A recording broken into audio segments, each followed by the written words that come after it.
Hey there, it's Dusty Thunder with another AITAH story for you. This one goes like this. Am I the astronaut for refusing to let my sister's family live in my house after they sold theirs for a dream vacation? So I, 32 male, own a modest 3-bedroom house that I've been paying off for the last 10 years. It's nothing fancy, but it's mine, and I'm proud of it. My sister, 29 female, and her husband, 31 male, are the typical free-spirited types. They've always talked about quitting the rat race, living a life to the fullest, and all that. Well, a few months ago, they finally did it. They sold their house during a booming market, thinking the profit would fund a year-long break to travel. They believed they could stretch the money by traveling cheaply, staying in hostels or Airbnbs, and getting by with the occasional odd jobs. At first, they stayed in nicer places and ate out a lot, thinking they had plenty of cushion. But within 2 months, they were out of money. Wait, they were going for a year and they made it 2 months? Okay, we'll go ahead and throw this one into the mix here. You get the Delulu for that one. Wow. They underestimated how quickly expenses would pile up, especially with 2 young kids, 7 female and 5 male, to feed and care for. Hold up! It's a totally different story now, ladies and gents. They did this shit and they have 2 kids that are in grade school and went from funny to red flag town.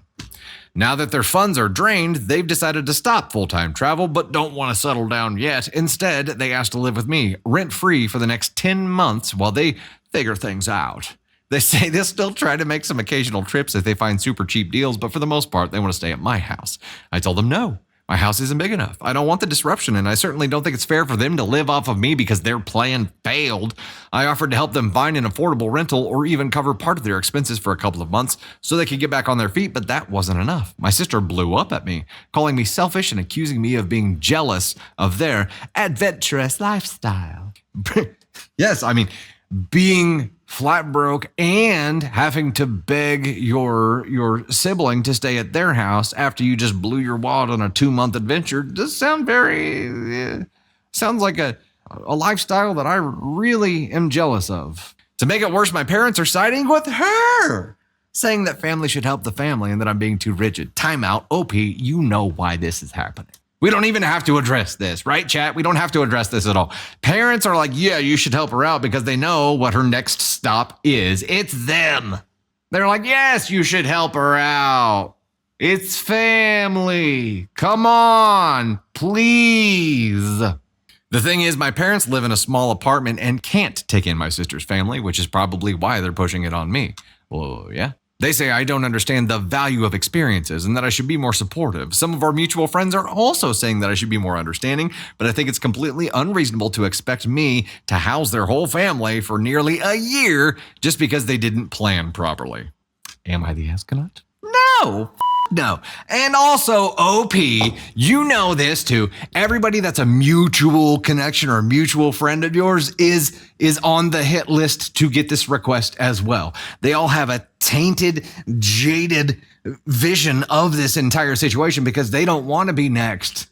They need someone in the beginning of this process to say yes, so they don't have to get the question asked of them. They don't want to think about it. They don't want to host these either. The only reason they're saying you should is because they don't want to. Thankfully, you have us here. You have us here who are not on her shit list of people to ask, who are not part of the potential housing rescue plan here. We're not part of that, and we can call bullshit for you. Bullshit. It's bullshit. It's all of it. All of it is bullshit. All of it. All of it. Also, correct me if I'm wrong, but the whole like sell your house and go adventure lifestyle, I thought was people like selling their house, getting an RV and living on the road. I didn't think it was sell your house, go pay to stay in other places and then run out of money in 2 months. I didn't think that was the plan. They didn't have a plan. That's the problem, is that they didn't have a plan. If they had a plan, there's no way in 2 months they'd be crawling back, needing a place to stay for 10 months for free. They didn't have a plan unless this was the plan the entire time. I hope that's not the case. It is a them problem 100%, Lilith. This is a them problem. If they were in debt, that could have been what? Yeah, it's possible that debt drove them out. It's possible one of them had a gambling problem that contributed to debt. There's all kinds of potential causes here that contributed to the pickle that they find themselves in now. But all of those potential causes are them problems. none of it is something that you should be called to front for them on. And it's your choice. And I tell you what, if like we, heaven forbid, ever found ourselves in a position where we had to ask somebody to stay with them, if somebody said no, we would respect that decision and not be like, you're just jealous of us. Like, what the fuck? That doesn't even make sense, Nancy. What the fuck are you talking about? Maybe they plan to leverage their kids and be like, but we have kids. Are you going to make our kids sleep on the street? No, go ask the parents. I know their place is small, but who cares? If you need a place to stay, the size of the place isn't really a consideration. If it's that or sleep on the street, yeah, a small place of work. And all those mutual friends of yours, they're thinking the same thing. They're like, oh crap, we have a guest room. You better do it. Oh, yeah, all the mutuals. Yeah, or you know what? If all your mutual friends don't have a place big enough, then split everybody up. Hubby could stay one place, wifey could stay another. Kids can go stay with the grandparents because I'm sure their small apartment would still work for 2 kids, right? 5 and 7. 5. Who does that with 2 kids, right?